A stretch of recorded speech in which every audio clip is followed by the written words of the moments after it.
আসসালামু আলাইকুম প্রিয় বিনিয়োগকারী ভাই বোনেরা, আশা করি সকলে ভালো আছেন। গত বৃহস্পতিবার কিন্তু একটা নেগেটিভ মার্কেট গিয়েছে এবং আপনারা অনেকে হয়তো কিছুটা হতাশাগ্রস্ত। আসলে stock market ups and down নিয়ে স্টক মার্কেট। আর স্টক মার্কেট হচ্ছে লোকাল পলিটিক্স, ইন্টারন্যাশনাল পলিটিক্স সব কিছু নিয়েই। আর বাংলাদেশের স্টক মার্কেট যেহেতু সেন্সিটিভ, পৃথিবীর যে কোনো প্রান্তে যে কোনো ঘটনা ঘটলেই কিন্তু তার প্রভাব আমাদের স্টক মার্কেটে পড়ে। যাই হোক, আজকে কিন্তু ইরান এবং আমেরিকার মধ্যে একটা যুদ্ধবিরতি প্রস্তাব যুদ্ধবিরতি আলোচনা হবে। আশা করি ভালো কিছুই হবে। তারপরেও তো স্টক মার্কেটে যত কিছুই ঘটুক না কেন, এর মধ্যেই তো বিজনেস করতে হবে, এর মধ্যেই থাকতে হবে। সব কিছু মিলিয়ে আসলে পুঁজিবাজার। যাই হোক, একটু কথা না বললে নয়, আপনারা যারা একটু কম বোঝেন যে বিগত নির্বাচনের পর থেকে মার্কেটটা কিন্তু যে আপ ট্রেন্ডই বলা যাবে, ডাউন ট্রেন্ড গেছে, তবে সব মিলিয়ে কিন্তু একেবারে খারাপ গেছে এটা আপনি বলতে পারবেন না। সব কিছু মিলিয়ে ভালোই গেছে বলবো। যারা একটু কম বোঝেন সবসময় সব নিউজ রাখতে পারেন না, অ্যান্টি এক্সিট একটু কম বোঝেন আর কি, তাদের জন্য একটা পেড গ্রুপ আছে। আপনারা চাইলেই আমার এই পেড গ্রুপে সামান্য কিছু সম্মানী দিয়ে আপনারা অ্যাড হইতে পারেন যারা কম বোঝেন। এবং এই পেড গ্রুপে বিভিন্ন ধরনের স্টক সাজেশন, অ্যান্টি অ্যাভারেজ এবং এক্সিট পয়েন্ট এগুলো বলে দেওয়া হয়। আশা করি আপনারা যারা কম বোঝেন যদি অ্যাড হন উপকৃত হবেন এবং কম বেশি প্রফিট গেইন করারও একটা পসিবিলিটি থাকবে। যাই হোক, এখন আমি কয়েকটা স্টক সাজেশন দিব। আর যারা পেড গ্রুপে অ্যাড হইতে চান তারা ইনবক্সে অবশ্যই নক দিবেন। এখন আমি কয়েকটি স্টক সাজেশন দিব।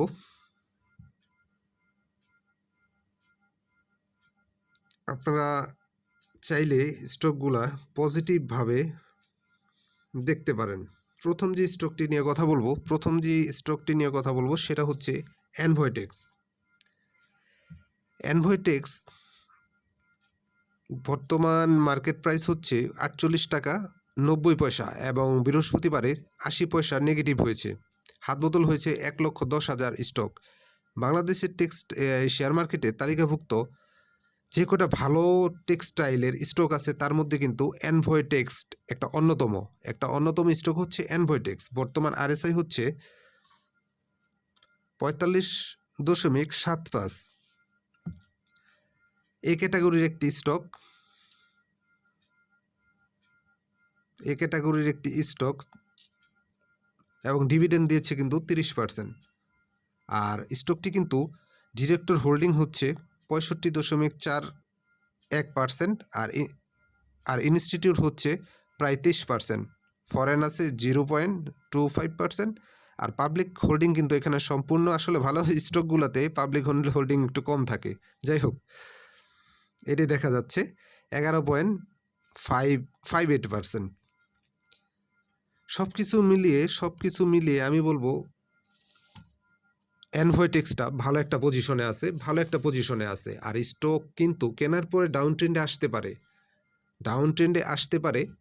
সেক্ষেত্রে অ্যাভারেজ করার মেন্টালিটি থাকতে হবে। যত ভালো স্টকই হোক, অ্যাভারেজ করার একটা মেন্টালিটি থাকতে হবে। এই মুহূর্তে আপনারা চাইলে অ্যানভয়েটেক্সটাকে পজিটিভভাবে দেখতে পারেন। আর রবিবার যেহেতু একটা মনস্তাত্ত্বিকভাবে আমরা কিন্তু ধরে নেই যে রবিবার একটা কারেকশন হবে, তারপর একটা যুদ্ধ পরিস্থিতি, সব কিছু মিলে দিনের সব কিছু নিউজ সংগ্রহ করে তারপরে এন্ট্রি নেওয়ার চেষ্টা করবেন। তবে এই মুহূর্তে অ্যানভয়েটেক্সটা ভালো পজিশনে আছে এবং সামনে কিন্তু ভালো করবে। এই বিভিন্ন নিউজের জন্য কিন্তু আপনাদের আসলে গ্রুপে অ্যাড হওয়া দরকার বলে আমি মনে করি। যারা সব ধরনের নিউজ রাখতে পারেন না তাদের জন্য, সবার জন্য প্রযোজ্য না। তবে সব কিছু মিলিয়ে অ্যানভয়েটেক্সটাইলটাকে আপনারা পজিটিভভাবে দেখতে পারেন। খুব বেশি ভলিউম নাই।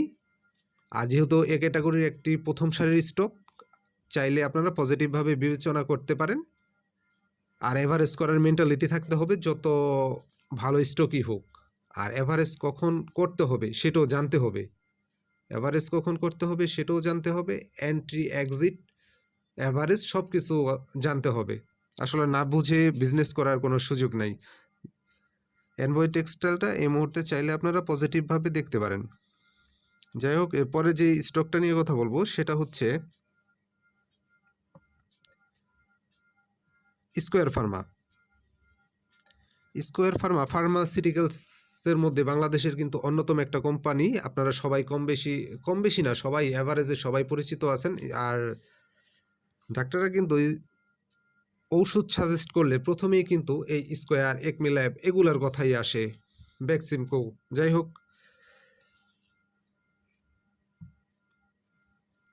স্কোয়ার ফার্মাটা কিন্তু বৃহস্পতিবারে 1 টাকা 50 পয়সা নেগেটিভ হয়েছে এবং ক্লোজিং প্রাইস ছিল 213 টাকা 20 পয়সা এবং হাত বদল হয়েছে 2,35,000 শেয়ার।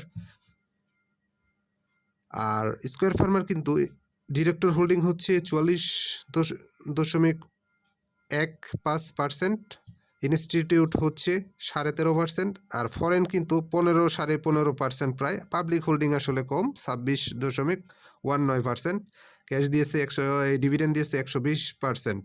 সব কিছু মিলিয়ে মাঝে কিন্তু একটা আপট্রেন্ড হয়েছিল, এখন কিছুটা ডাউন ট্রেন্ডে আছে। আপনারা চাইলে ধাপে ধাপে এন্ট্রি নিয়ে রাখতে পারেন। স্কোয়ার ফার্মাতে ধাপে ধাপে আপনারা চাইলে এন্ট্রি নিয়ে রাখতে পারেন, ভালো পজিশনে আছে। তবে সব শেয়ারে যেমন অ্যাভারেজ করতে হয়, স্কোয়ার ফার্মাতেও আপনি অ্যাভারেজ করার মেন্টালিটি থাকতে হবে। স্কোয়ার ফার্মার এই মুহূর্তে RSI হচ্ছে 47 এবং উপরে যাওয়ার যথেষ্ট পসিবিলিটি আছে। যেহেতু ভালো স্টক, ধাপে ধাপে এন্ট্রি নিয়ে রাখতে পারেন। ভয়ের খুব বেশি কারণ নেই, এই ধরনের স্টকে খুব বেশি ভয়ের কারণ নেই। যদি অস্বাভাবিক কিছু ঘটে সারা পৃথিবী জুড়ে, সেই ক্ষেত্রে অন্য কথা। আপনারা চাইলে এই মুহূর্তে স্কোয়ার ফার্মাটাকে পজিটিভভাবে দেখতে পারেন। তবে একবারে এন্ট্রি না নিয়ে ধাপে ধাপে এন্ট্রি নেওয়াটা বুদ্ধিমানের কাজ হবে। আর যেহেতু ভালো স্টক, তবে এইসব স্টকে এন্ট্রি নিতে পারলে আপনি কিছুটা টেনশন ফ্রি থাকতে পারবেন এবং ভালো একটা প্রফিট গেইন করার পসিবিলিটি থাকবে। তবে একবারে নয়, অ্যাভারেজ করার মেন্টালিটি এবং পর্যাপ্ত ব্যাকআপ মানি রাখতে হবে। আমি কাউকে বাইসেল নির্দেশ করি না, তবে এই মুহূর্তে স্কোয়ার ফার্মাসিউটিক্যালসকে পজিটিভভাবে আপনারা বিবেচনা করতে পারেন স্কোয়ার ফার্মাকে। এরপরে যে স্টকটা নিয়ে কথা বলবো, আর স্কোয়ার ফার্মা কিন্তু বিগত কয়েকদিন একটা ভালো কারেকশনের মধ্যে আছে। যদিও এর আগে আপ হয়েছিল, আপস অ্যান্ড ডাউন শেয়ার বাজার, তবে আপনারা পজিটিভভাবে দেখতে পারেন। এরপরে যে স্টকটা নিয়ে কথা বলবো সেটা হচ্ছে EPGL, এনার্জি পাওয়ার জেনারেশন। ইপিজিএলটা কিন্তু এই মুহূর্তে একটা ভালো পজিশনে আছে। আমি বলবো ইপিজিএলটা একটা ভালো পজিশনে আছে, আপনারা চাইলে দেখতে পারেন। বর্তমান RSI হচ্ছে 47, বর্তমান RSI হচ্ছে EPGL এর 47, এবং বৃহস্পতিবারে 40 পয়সা নেগেটিভ হয়ে ক্লোজিং প্রাইস ছিল 16 টাকা 20 পয়সা এবং হাত বদল হয়েছে 3,74,000 শেয়ার। তবে ইপিজিএলটা কিন্তু অ্যাভারেজ করার মেন্টালিটি থাকতে হবে, সঠিক জায়গায় অ্যাভারেজ। এবং যদি রবিবারে আপনি দেখে বুঝে এন্ট্রি নিতে পারেন এবং অ্যাভারেজ যদি করা লাগে অ্যাভারেজ করেন, তবে কম বেশি একটা প্রফিট গেইন হওয়ার পসিবিলিটি থাকবে। আর সব কিছু মিলিয়ে ইপিজিএলটা এই মুহূর্তে একটা ভালো পজিশনে আমি বলবো আছে। আপনারা চাইলে আস্তে আস্তে এন্ট্রি নিতে পারেন। তবে আমি কাউকে বাইসেল নির্দেশ করি না, বাইসেল নিজ দায়িত্ব করবেন। আর ইপিজিএল এর কিন্তু ডিরেক্টর হোল্ডিংটা 54%, এটা কিন্তু দেখার মতো। আর ইনস্টিটিউট হোল্ডিং হচ্ছে 17.14%। আর পাবলিক কিন্তু কম, পাবলিক হচ্ছে প্রায় 29% ইপিজিএল এর হচ্ছে পাবলিক হোল্ডিং। সব কিছু মিলিয়ে ফুয়েল পাওয়ার সেক্টরের এই স্টকটি আপনারা পজিটিভভাবে বিবেচনা করতে পারেন এবং বুঝে শুনে যদি এন্ট্রি নিতে পারেন, আশা করি কম বেশি একটা প্রফিট গেইন করতে পারবেন। আর অ্যাভারেজ করার মেন্টালিটিও থাকতে হবে, পর্যাপ্ত ব্যাকআপ মানিও থাকতে হবে। আমি বরাবর যেটা বলি, যদি ওভাবে করতে পারেন, আশা করি কম বেশি ইপিজিএল থেকে আপনার প্রফিট গেইন করতে পারবেন এবং একটা পারার পসিবিলিটি আছে। আপনারা পজিটিভভাবে ইপিজিএলকে দেখতে পারেন। এরপরে যে স্টকটি নিয়ে কথা বলবো সেটা হচ্ছে মুন্নু ফেব্রিক্স, সবার পরিচিত এবং রাজনৈতিক একটি স্টক মুন্নু ফেব্রিক্স। স্টকটা কিন্তু নির্বাচনের আগে থেকে প্লাস নির্বাচনের পরে ভালো একটা প্লে হয়েছে এবং আশা করি আগামী দিনেও ভালো একটা মুন্নু ফেব্রিক্স প্লে হবে। এই মুহূর্তে আরএসআই হচ্ছে 46, আপনারা পজিটিভ হিসেবে বিবেচনা করতে পারেন, তবে অবশ্যই অ্যাভারেজ করতে হবে। আর রবিবারের দিনের দেখে সব কিছু নিউজ টিউজ দেখে যদি আপনার দিনের মধ্যে মনে হয় যে এই মুহূর্তে ভালো একটা পজিশনে আছে, এতটুকু ক্যালকুলেশন করার ক্ষমতা আশা করি আপনাদের থাকা উচিত বা আছে, যে দিনের মধ্যে মোটামুটি আমি একটা ভালো প্রাইজের মধ্যে এখন আছে, আমি এখন এন্ট্রি নিতে পারি। এই বিবেচনা থেকে যদি আপনারা এন্ট্রি নিতে পারেন এবং অ্যাভারেজ করতে পারেন, তাহলে মুন্নু ফেব্রিক্স থেকে আশা করি কম বেশি একটা প্রফিট গেইন করতে হবে। আর আজকে কিনবেন ম্যাচিউরিটিতে সেল করবেন, এটা আসলে স্টক মার্কেটে হয় না। আপনি অন্য কোনো যে কোনো বিজনেসের ক্ষেত্রে অনেকজনের সাথে পরামর্শ বুঝে তারপরে নেন, কিন্তু আমরা আসলে দুঃখজনক পুঁজিবাজারের ক্ষেত্রে এটা করি না। মন চাই স্টককে এন্ট্রি নেই, এরপরে হয়তো বসে থাকি, সঠিক কিছু বুঝি না, অ্যাভারেজ করার ক্ষেত্রেও আমরা অতটা বুঝতে পারি না। অবশ্য সবাই না, আমি সবাইকে বলছি না, কিছু কিছু ভাই হয়তো পারেন না। তার জন্যই কিন্তু আমার একটা পেড গ্রুপ আছে, চাইলে আপনারা ইনবক্সে নক দিতে পারেন। যাই হোক, মুন্নু ফেব্রিক্সের এই মুহূর্তে আরএসআই হচ্ছে 46 এবং টোটাল শেয়ার সংখ্যা কিন্তু খুব বেশি না, 11.5 কোটি। 11.5 কোটি পলিটিক্যাল একটা স্টক, আপনারা পজিটিভভাবে বিবেচনা করতে পারেন, তবে অ্যাভারেজ করার মেন্টালিটি থাকতে হবে। আর যে কোনো স্টকে একটু ধৈর্যের পরিচয় দিতে হবে, তবে সব স্টকে ধৈর্যের পরিচয় দিতে গেলে তো আপনি আবার নিঃস্ব হয়ে যাবেন, একেবারে নিঃস্ব হয়ে যাবেন। তবে বুঝতে হবে কোনটা আমি অ্যাভারেজ করব, কোনটা আমি সময় দিব। যাই হোক, সব কিছুর বিবেচনায় আসলে ভিডিও বড় হয়ে যায়, এত ডিটেলস এইভাবে বলা যায় না এবং অনেক কিছু পাবলিকলি বলাও যায় না। যাই হোক, আপনারা চাইলে পজিটিভভাবে মুন্নু ফেব্রিক্সটাকে দেখতে পারেন এবং লাস্ট ওয়ার্কিং ডেতে কিন্তু হাত বদল হয়েছে 24 লাখ শেয়ার এবং আগামী দিনে এই শেয়ারটা একটা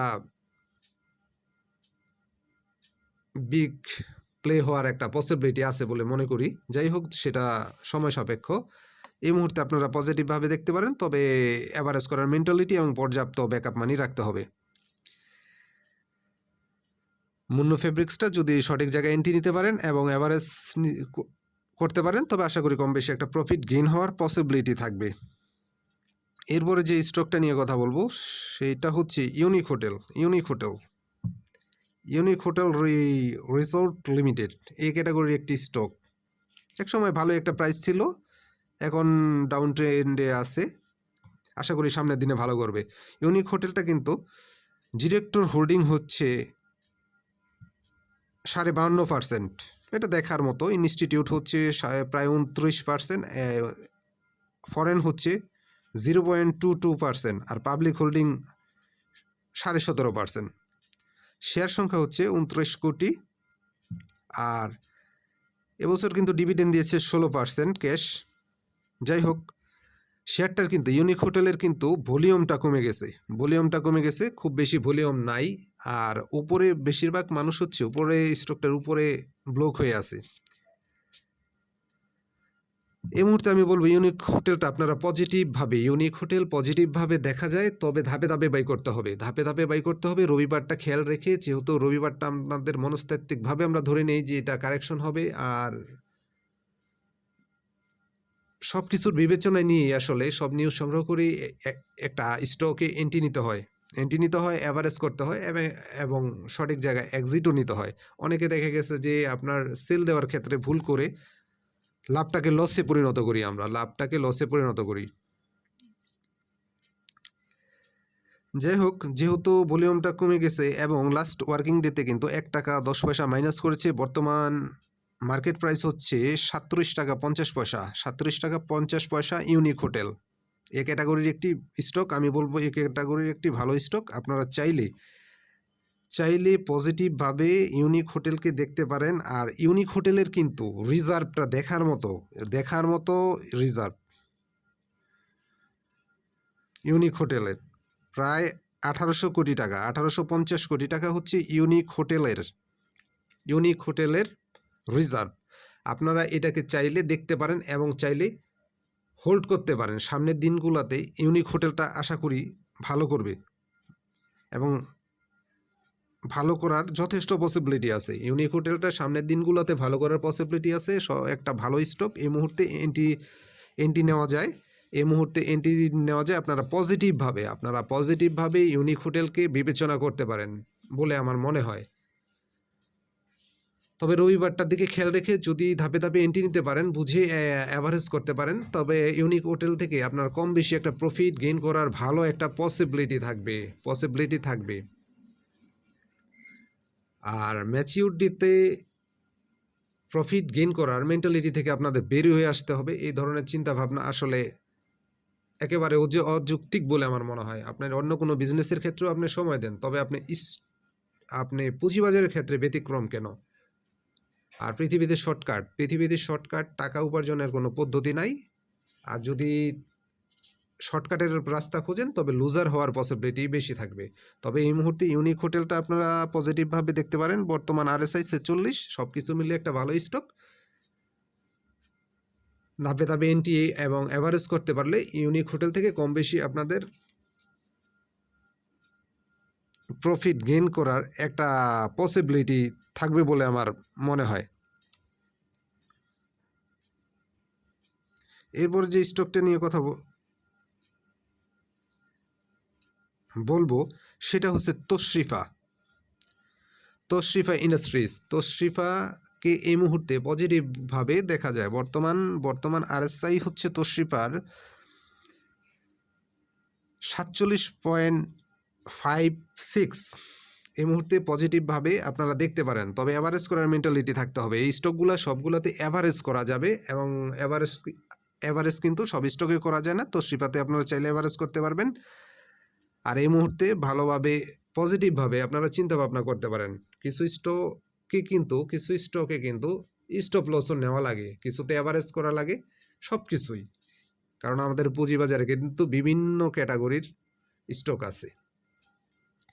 যাই হোক, তশরিফাকে আপনারা পজিটিভভাবে দেখতে পারেন। লাস্ট ডে থেকে ওয়ার্কিং ডেতে কিন্তু 70 পয়সা নেগেটিভ হয়েছে এবং বর্তমান RSI হচ্ছে 47.56%। আর তশরিফার কিন্তু ডিরেক্টর হোল্ডিংটা ভালো 43%, আর ইনস্টিটিউট হোল্ডিংটাও প্রায় 20, পাবলিক হোল্ডিংটা আসলে 37। টোটাল শেয়ার সংখ্যা কম, 6,80,00,000 শেয়ার হচ্ছে তশরিফাতে। শেয়ার সংখ্যা খুবই কম, তার মধ্যে কিন্তু ম্যাক্সিমাম শেয়ারই হচ্ছে ইনস্টিটিউট ডিরেক্টরদের হাতে।